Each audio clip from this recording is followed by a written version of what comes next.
Podcast, Delville Davis. We're doing a quick video on the NFL 2025 NFL draft, and I'm going to give you my predictions. This is no trades. This is only first round, only every team from 1 to 32, from Tennessee down to Philly.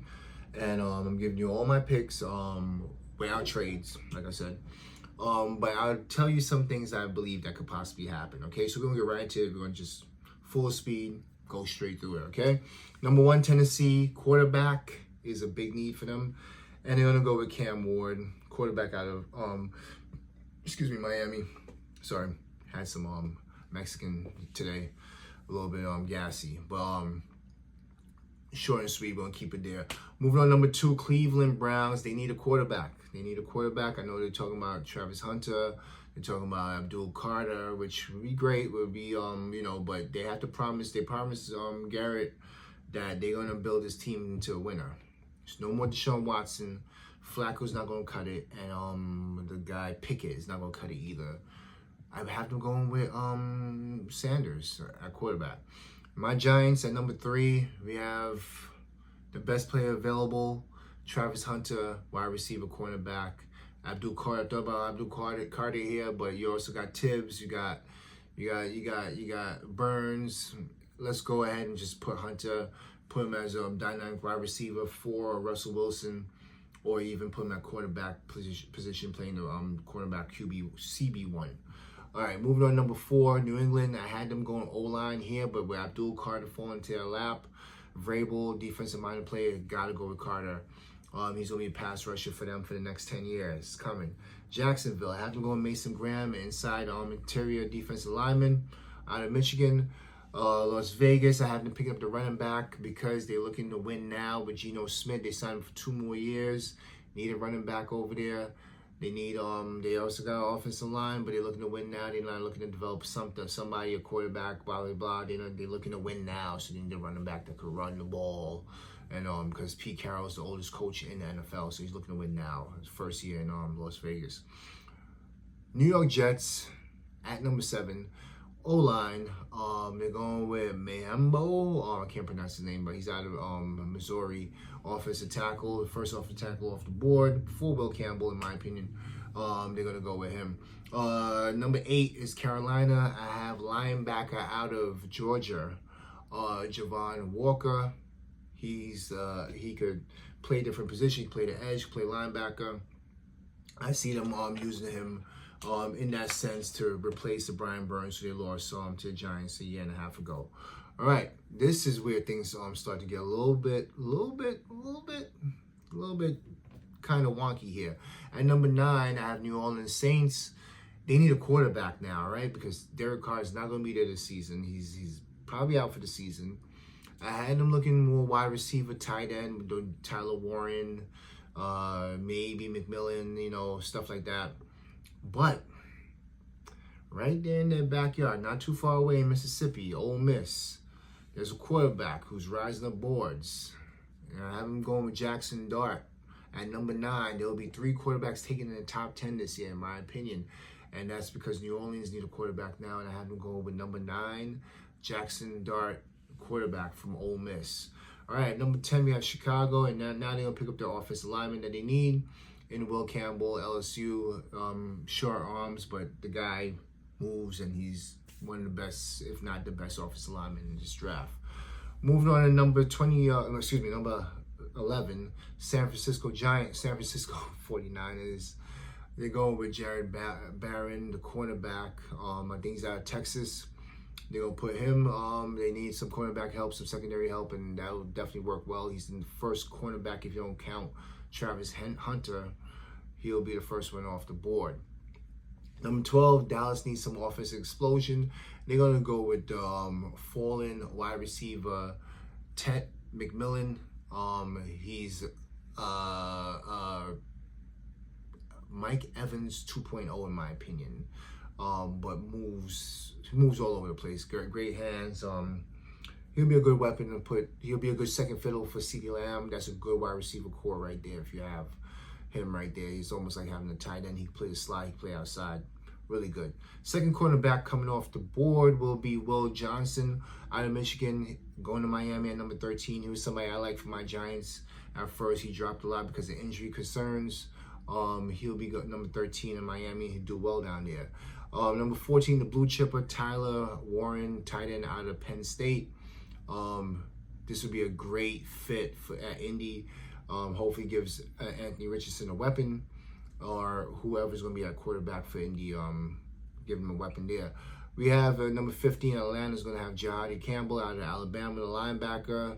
Great fit there. They need some help on the defense. Right there, Raheem Morris will love him in his defensive scheme. He'll probably be the captain of defense in the next 2-3 years, coming out real soon. All right, at number 16, Arizona will have Kenneth Grant, the defensive lineman, the interior defensive lineman for Michigan. He'll be playing in the middle right there from Arizona, and he'll be a run stopper that they could use. Talking about run stoppers and defensive penetrators in the middle, Cincinnati at number 17 will be going with Walter Nolan out of Ole Miss, the defensive lineman.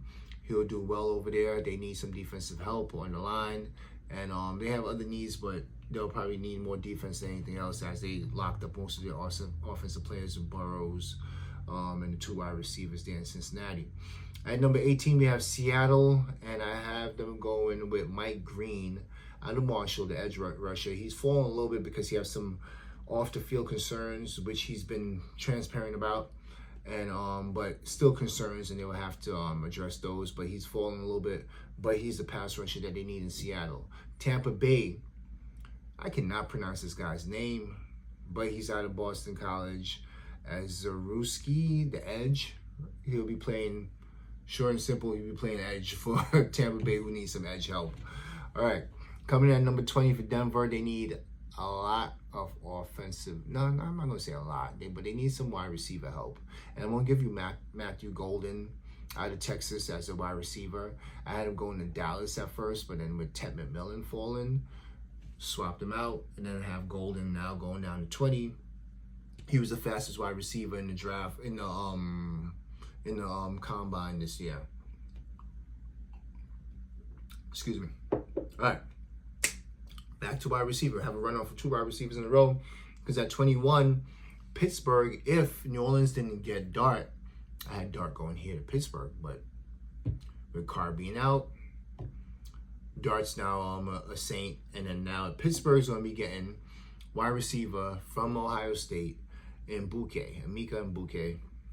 He'll be a wide receiver. He'll be a wide receiver 2 there behind Pickens and the little other wide receivers they have in that wide receiver room.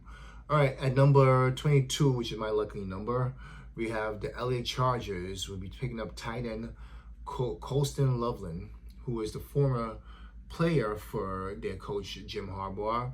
He'll be reuniting with him coming out of Michigan to play a tight end for the Chargers. Number 23, we have Green Bay. I have them going with James Pierce, the Tennessee edge rusher. He'll be great on that line for them. They need some help coming off the edge. At 24, play that fell a little bit. I had him going a little bit higher, maybe Miami, maybe Indy, even as far up as New Orleans at one point.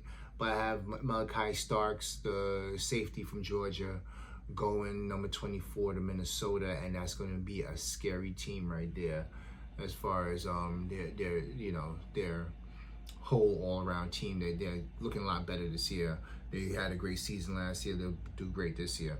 At number 25, Houston needs some O-line help. I have Josh Simmons from Ohio State. He'll be going there to play off the right tackle. They did trade off their left tackle, so might slide into left tackle too. But at 25, we have Josh Simmons, which is a great pickup in my opinion, because I have him going earlier, maybe even around 10 to Chicago and San Francisco, who also need offensive line help themselves. At number 26, another offensive lineman. We have another runoff of positions. The LA Rams would be going with Kelvin Banks from Texas, the offensive lineman. He'll give him some offensive lineman help that he need, and help keep Stafford upright again this season.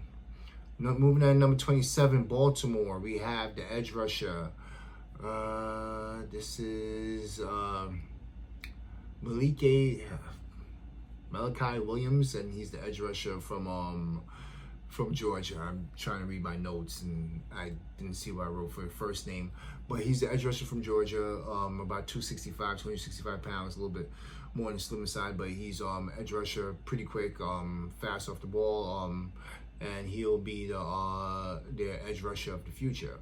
Moving on to number 28, Detroit, Shamir Stewart out of Texas A&M, edge rusher, run off of edge rushers now right here. Yeah, running off of wide receivers, run off of O-linemen, now run off of edge guys, and he'll be the the edge rusher needed to put on the other side of Hutchinson, to give Hutchinson, who's coming off an injury at the end of the season last year, give him a little bit a little bit of breather. At number 29, Washington, I had them going with the running back out of North Carolina, Maury Hampton. That would be a nice to put with Jaden Daniels. He'll be a nice complimentary piece. Nice ball control.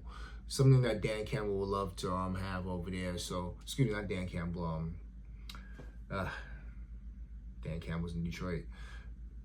Washington's head coach is the other guy, under the defensive guy. Literally, they cut from the same cloth. I forgot his name, but anyway, Washington will love having him there to control the ball a little bit more, play up against Philly, who will be their direct rivals now. Having Barkley, having in Philly, now they need a same thing in Washington. So I can see that going well with Deebo Samuels, Daniels, and McCarron. That's a lethal offense right there. Kind of scary in my opinion. If they don't go with that running back, I'd also have them going with the edge rusher if possible. Buffalo now, they're going to be going with the edge rusher, Nick Scroton. And he's a lean edge rusher. Definitely something that they need right now in that rotation. They need to build that defense to finally one day topple KC offense and finally take Buffalo to that championship that they're looking to get to, that Super Bowl championship they're looking to get to. Moving on, number 31, KC, they be going with the offensive lineman, Zabel. He is a big boy. I think he's if they don't go with Zabel, there's also James Connery, who's also or Connolly. He was also a possibility, but I do see him go O-lineman. In my opinion, I think they're gonna go with the guy at North Dakota State, and Zabel, and definitely makes sense for me. In my opinion, they definitely need an offensive lineman and build up that whole offensive lineman altogether. The last pick would be Philly, Trey Olmos, the cornerback. They need some cornerback help. They gave up Darius Slay. They need to beef up that secondary a little bit more. They have to prepare for the Deebo Samuels of the NFC East now. Giants possibly, neighbors, now going to be airing it out with Russell Wilson, and possibly picking up Travis Hunter and other key pieces. Same thing with Dallas. They get another wide receiver in the draft, in my opinion. So they have to beef up that secondary. They have to get a secondary person. If they don't go secondary, definitely gonna go edge rusher to stop the quarterbacks from being upright. That was my quick 1 to 32 draft. No trades. Maybe the next one, this is 1.0. Maybe the next one, draft is 2 weeks away from now, but maybe the next one will have some trades in it, or a little bit different. All right, let me know what you believe and what you feel, and your opinion on my draft and what I went with. Especially the Jackson Dart one in number 9. That's kind of scary right there. If that happens, who knows? To me it makes sense. But let me know your comment. Leave a comment down below. Like, subscribe, share, and tell a friend. Talk to you later. Peace.